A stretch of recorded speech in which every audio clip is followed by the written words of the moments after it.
Cześć, witam w dzisiejszym odcinku. Dzisiaj będzie trochę inaczej. Jesteśmy na Hawajach, dokładnie na Maui i właśnie wylądowaliśmy, pożyczyliśmy samochód. Wybieramy się pierwszego dnia do miejscowości Lahaina. Zapraszam.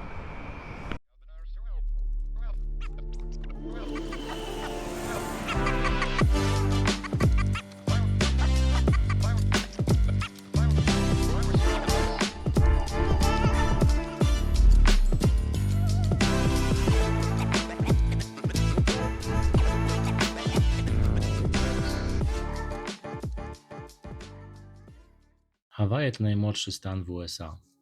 Rozciąga się na ponad 100 wyspach rozrzuconych na wodach Pacyfiku. Jednak zamieszkałych jest tylko kilka z nich. Ten odizolowany archipelag położony jest na środku Oceanu Spokojnego.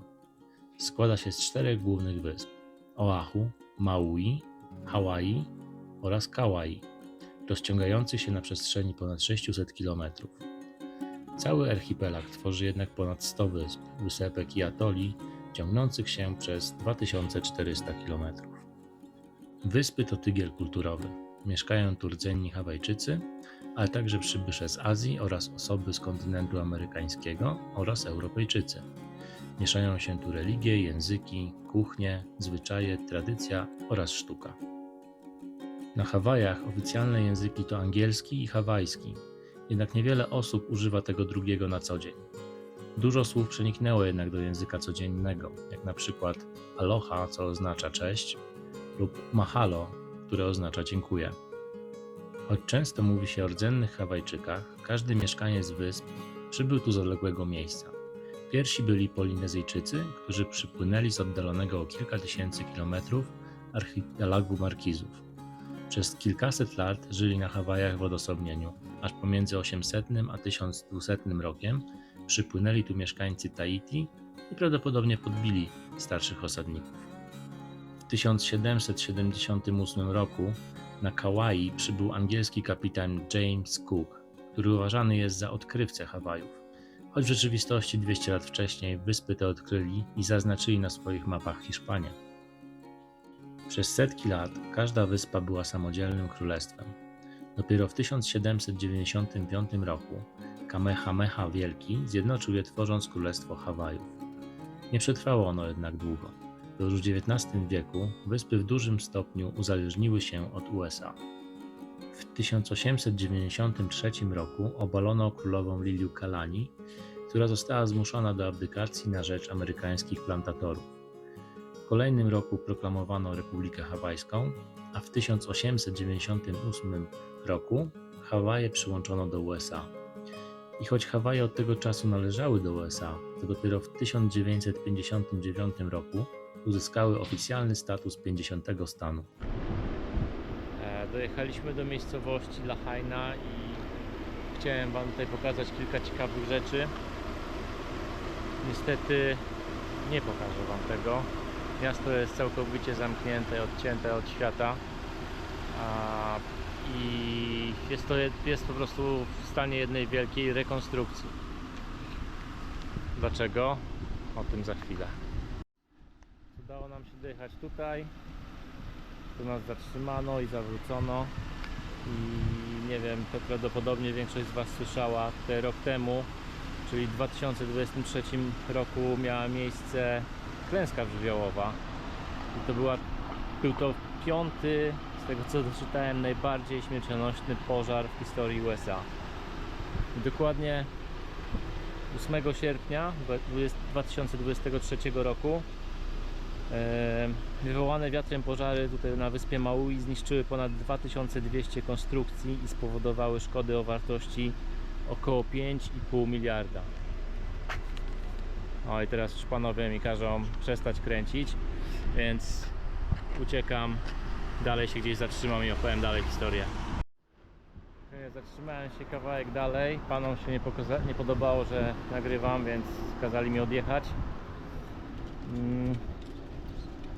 Co do pożaru, tak jak mówiłem, piąty najbardziej śmiercionośny pożar w historii Stanów Zjednoczonych. 2200 konstrukcji spłonęło, szkody o wartości 5,5 miliarda dolarów. Co jeszcze?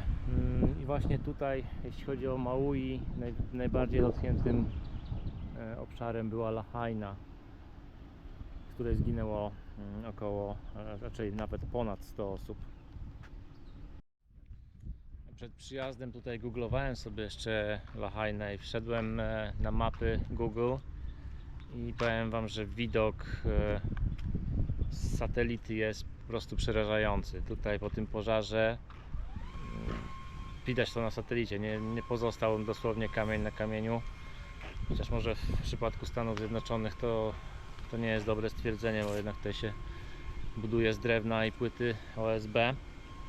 Natomiast Lahainę chciałem Wam pokazać z kilku powodów. Jest tam, albo raczej był, Baldwin Home Museum. To był jeden z najbardziej zabytkowych domów w Lahaina. Mieściło się tu centrum,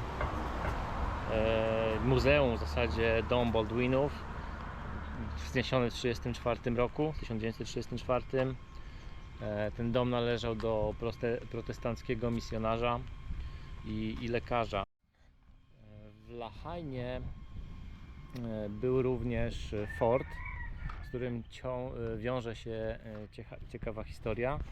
Mianowicie pewnego razu w mieście zebrało się tak wielu marynarzy, że ówczesny gubernator Lahainy kazał zamknąć tawerny, zabronił plucia na ulicę i zakazał wizyt kobiet na statkach. No i to spowodowało tak duże zamieszki, że ci wszyscy rybacy wrócili tak na swoje łodzie, chociaż bardziej chyba w tym przypadku pasowało powiedzieć statki, i ostrzelali miasto z działu. No i po tych wydarzeniach wzniesiono w mieście właśnie mały fort, by chronić się przed marynarzami. I jego konstrukcje prawdopodobnie przetrwały pożar i będą po odbudowie Lahainy dalej możliwe do zwiedzania. Obok tego fortu, a w zasadzie w sercu tego fortu, rośnie też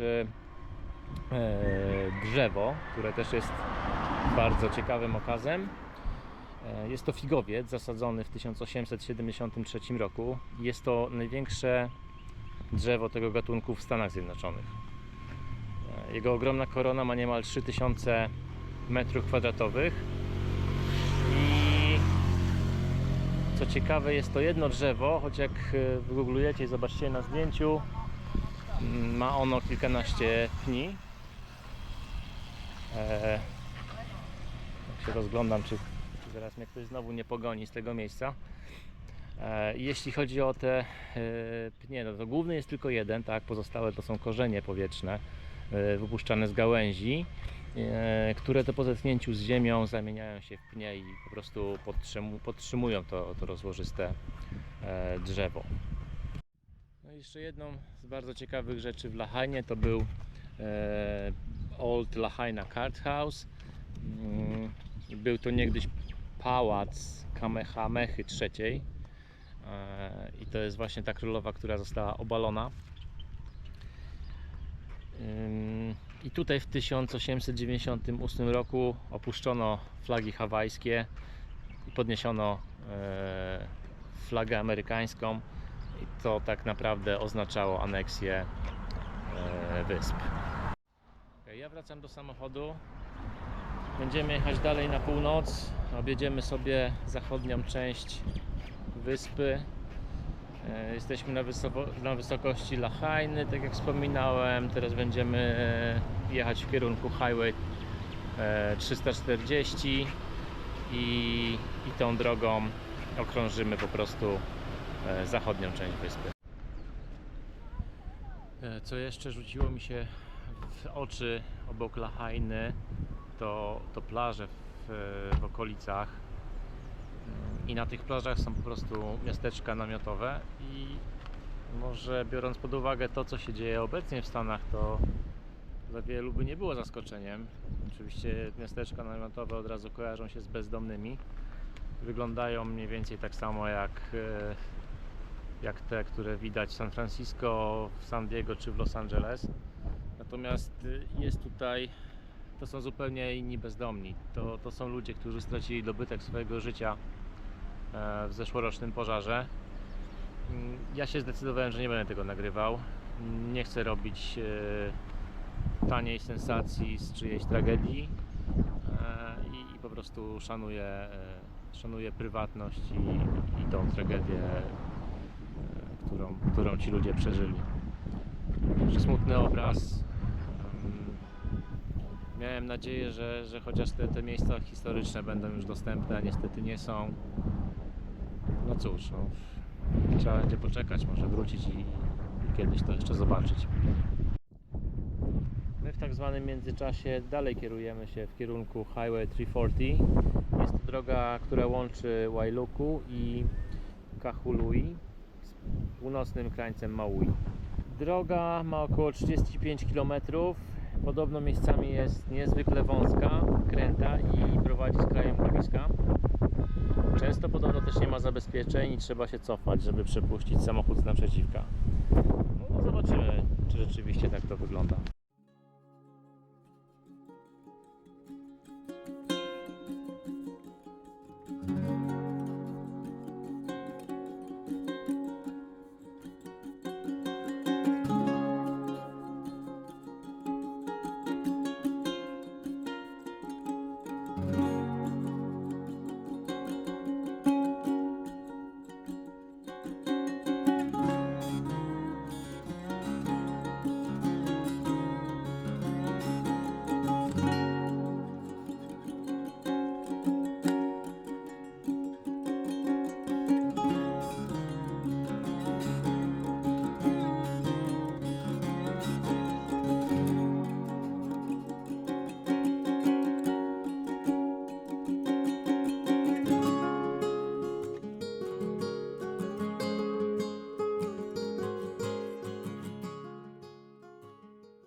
Na poboczu taka ciekawostka, brak jakiegoś samochodu.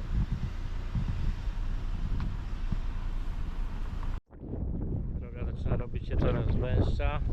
Są już ostrzeżenia, że nie będzie barierek po lewej stronie, a tu takie widoki.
widzicie, droga rzeczywiście jest bardzo kręta i niebezpieczna. Tutaj szczególnie gdzie nie ma barierek, a z tego co mówiły znaki, to jest to 9 mil, czyli około 15 km.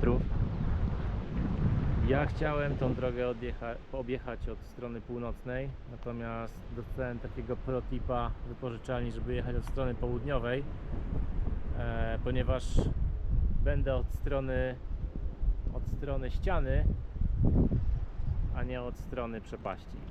I cieszę się, że posłuchałem.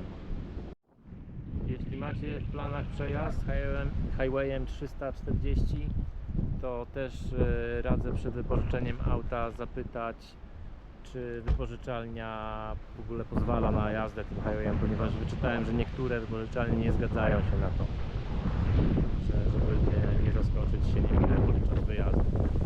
Dobra, ruszamy dalej.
Dzisiejszy odcinek kończę z plaży. Mam nadzieję, że podobała Wam się zachodnia część Maui. Niestety nie udało się pokazać wszystkiego, co chciałem pokazać.